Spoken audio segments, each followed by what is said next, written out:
هنعمل مع بعض النهارده وحده عشان تنفع لمفرش سفره او مفرش سرير.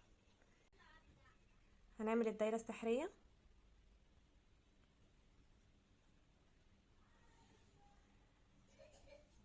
بعد كده هنشتغل 3 سلسله، 2 3. اشتغلت 3 سلسله، هعمل جوه الدايره 17 غرزه عمود بلفه.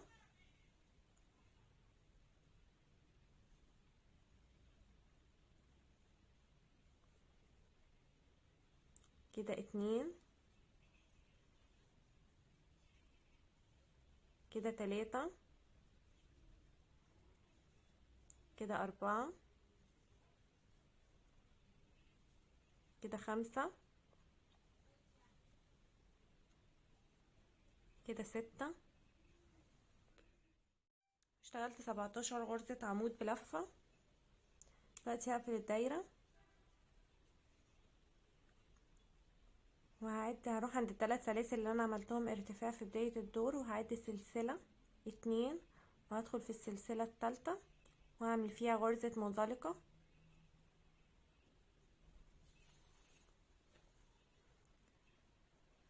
بعد كده هنتقل للراوند التاني وهرتفع 2 سلسلة وهروح للغرزة اللي بعديها واعمل فيها غرزة حشو. همشي الدور ده كله، فوق كل غرزة هعمل فوقيها غرزة حشو.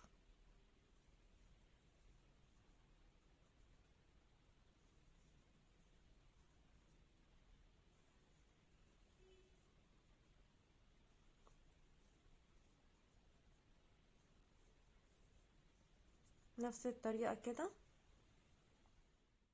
وصلت لنهاية الدور، هروح اقفل بمنزلقة في اول غرزة حشو عملتها، مش هقفل في السلاسل، هقفل في اول غرزة حشو. تكون معايا بالشكل ده كده. هرتفع بالخيط واقص الخيط عشان هدخل اللون التاني.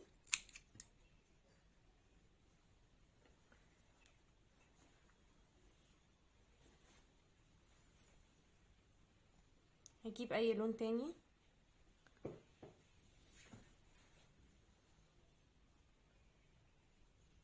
وهدخل في اي غرزة وهسحب اللون التاني اللي انا عايزة ادخله.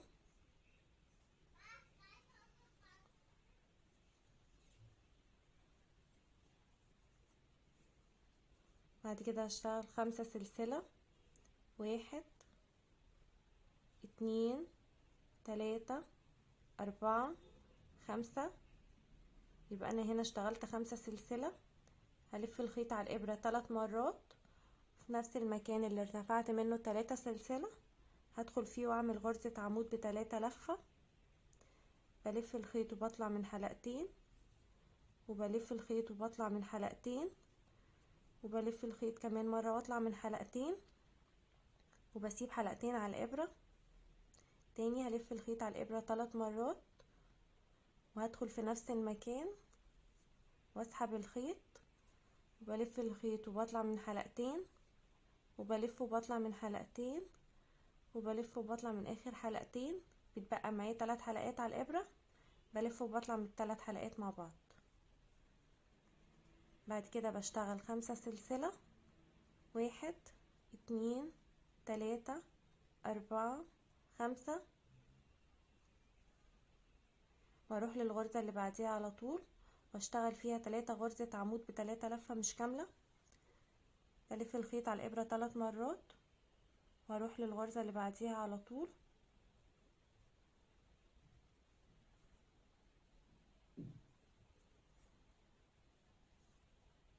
واشتغل غرزة عمود ب3 لفة مش كاملة. ان انا بلف الخيط وبطلع من كل الحلقات ما عدا بسيب حلقتين على الابرة. تاني هعمل كمان غرزة عمود ب3 لفة في نفس المكان،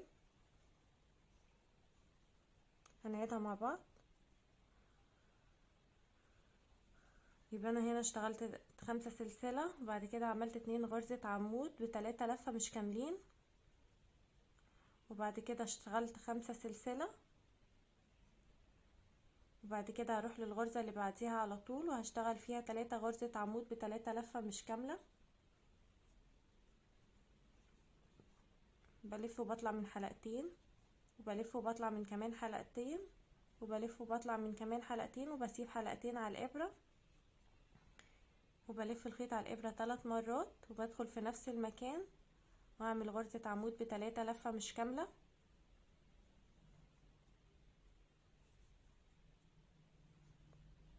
وبلف الخيط اخر مرة على الابرة 3 مرات، وبدخل في نفس المكان واسحب الخيط، بشتغل غرزة عمود ب3 لفة مش كاملة. يتبقى هنا معايا 4 حلقات، هلف الخيط وبطلع من ال4 حلقات مع بعض. تكون معايا بالشكل ده كده. بعد كده بشتغل 5 سلسلة، وبروح للغرزة اللي بعديها على طول وبشتغل فيها بنفس الطريقة 3 غرزة عمود بلفة مش كاملة.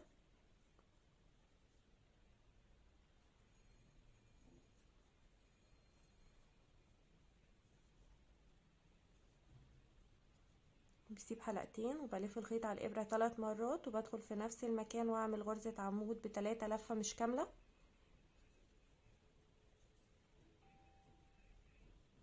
كمان مرة بلف الخيط على الابرة 3 مرات، وبدخل في نفس المكان واسحب الخيط واعمل غرزة عمود ب3 لفة مش كاملة. بيتبقى معايا 4 حلقات على الابرة، بلف الخيط وبطلع من ال4 حلقات مع بعض. وبعد كده بشتغل 5 سلسلة، وبروح للغرزة اللي بعديها على طول وبشتغل فيها 3 غرزة عمود ب3 لفة مش كاملة.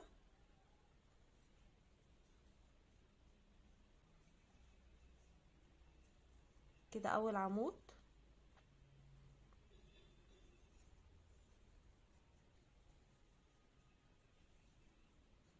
كده تاني عمود،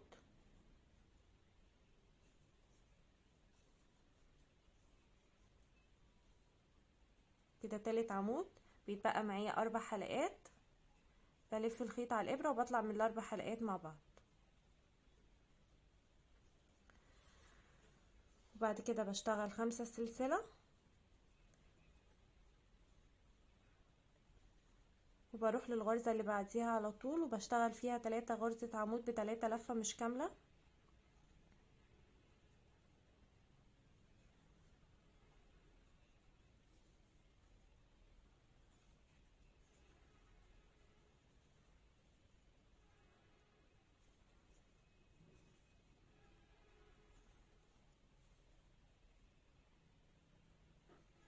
كده تاني عمود ب3 لفة، كده تالت عمود ب3 لفة. بقى معايا 4 حلقات، بلف الخيط وبطلع من ال4 حلقات مع بعض. بعد كده بشتغل 5 سلسلة، وبكرر بلف الخيط على الابرة 3 مرات، وبروح على الفراغ اللي بعديه على طول، الغرزة اللي بعديها على طول، بشتغل فيها 3 غرزة عمود ب3 لفة مش كاملة.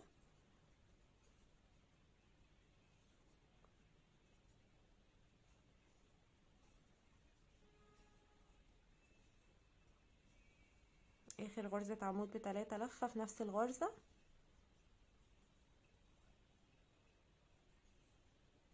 بيتبقى معايا في النهاية 4 حلقات، بلف الخيط واطلع منهم كلهم. بعد كده بشتغل 5 سلسلة، وبكرر ان انا بشتغل في كل غرزة 3 غرزة عمود بلفة مش كاملة بينهم 5 سلسلة. المفروض يكون معايا في نهاية الدور 17 بتلة و17 فراغ من فراغ ال5 سلسلة، عشان انا كنت عملت 17 غرزة عمود بلفة و17 حشو. هكمل بنفس الطريقة لاخر الدور وهرجع لكم تاني. ووصلت لنهاية الدور، وهشتغل معاكم اخر ورقة ان انا ارتفعت 5 سلسلة، وهلف الخيط على الابرة 3 مرات، وهروح عند اخر غرزة وهشتغل فيها 3 غرزة عمود بلفة مش كاملة. كده 1، كده 2،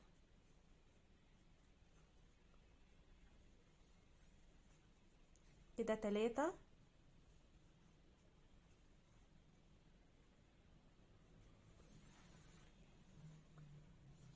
بقى معايا 4 حلقات، بلف الخيط وبطلع من ال4 حلقات مع بعض.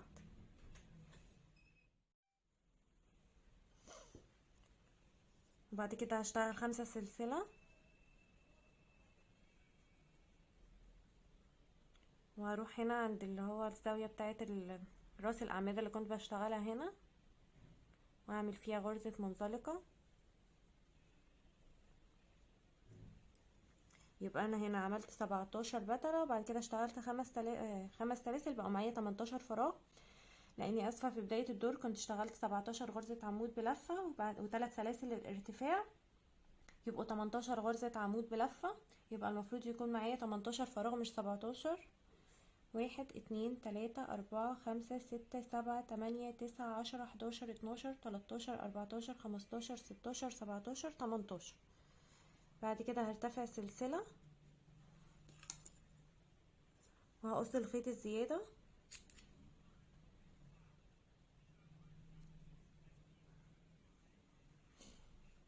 بعد كده علشان نشبكهم في بعض هنحتاج ايه؟ كده انا عملت وحدة كاملة.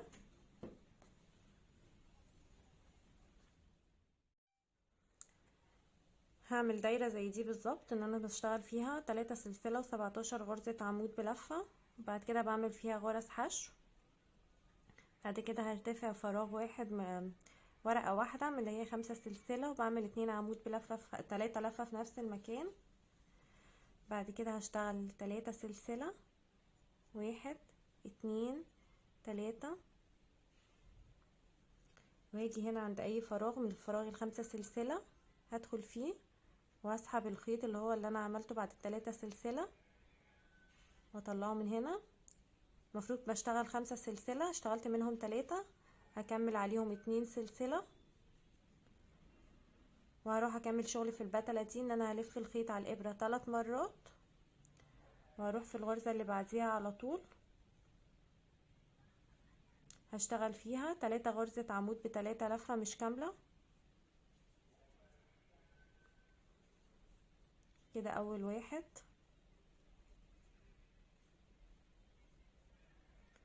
في نفس المكان هدخل واعمل غرزة عمود ب3 لفة مش كاملة. كده تاني واحد، في نفس المكان هدخل واعمل غرزة بعمود ب3 لفة مش كاملة، نفس اللي كنت بعمله في الورق اللي في الورق في الوحدة اللي معايا اللي انا كملتها. بيتبقى معايا 4 حلقات، بلف الخيط وبطلع من ال4 حلقات مع بعض.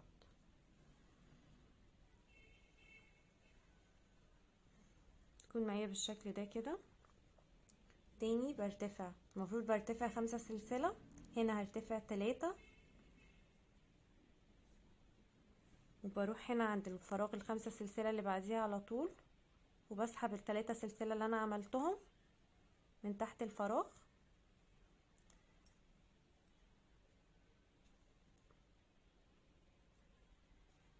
وبكمل عليه 2 سلسلة، 1 2، وبلف الخيط على الابرة 3 مرات، وبروح عند الغرزة اللي بعديها على طول في البتلة اللي هنا الناحية التانية، بشتغل فيها 3 غرزة عمود ب3 لفة مش كاملة. كده اول واحد،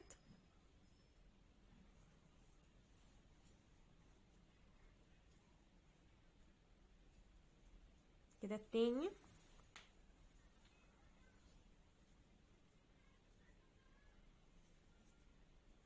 كده التالت. بيتبقى معايا 4 حلقات، بلف الخيط واطلع من ال4 حلقات مع بعض.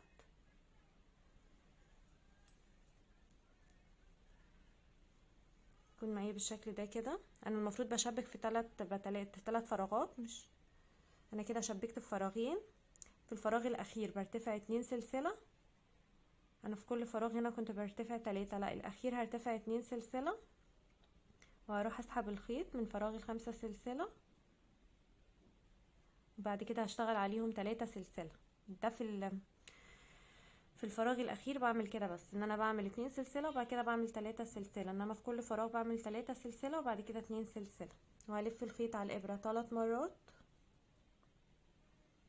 واروح للغرزة اللي عليها الدور وبشتغل فيها 3 غرزة عمود ب3 لفة مش كاملة كده. اول واحد،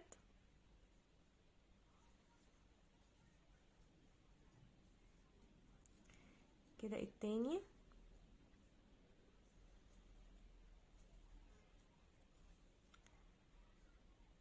كده التالت. بيتبقى 4 حلقات، بلف الخيط وبطلع من 4 حلقات مع بعض كده. شبكت في ال3 فراغات، في كل بتلة بشبك في 3 فراغات بس.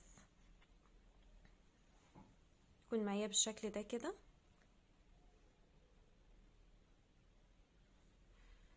وبعد كده بقى بشتغل عادي، بشتغل 5 سلسلة، بروح اكمل شغل في البتلة عادي. ان انا بشتغل في الفراغ الغرزة اللي بعديه، الغرزة اللي بعديها على طول 3 غرزة عمود ب3 لفة مش كاملين كده. اول واحد، كده التاني،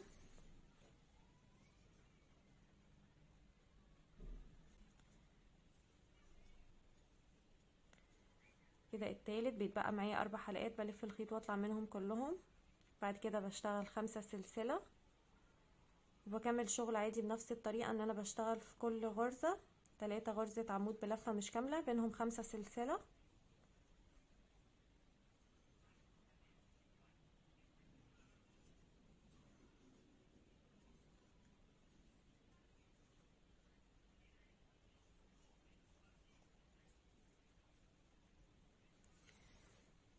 كل اللي بعمله بعمل واحدة كاملة، وبعد كده بعمل الوحدات اللي هي الصغيرة دي وببتدي اشبك فيهم،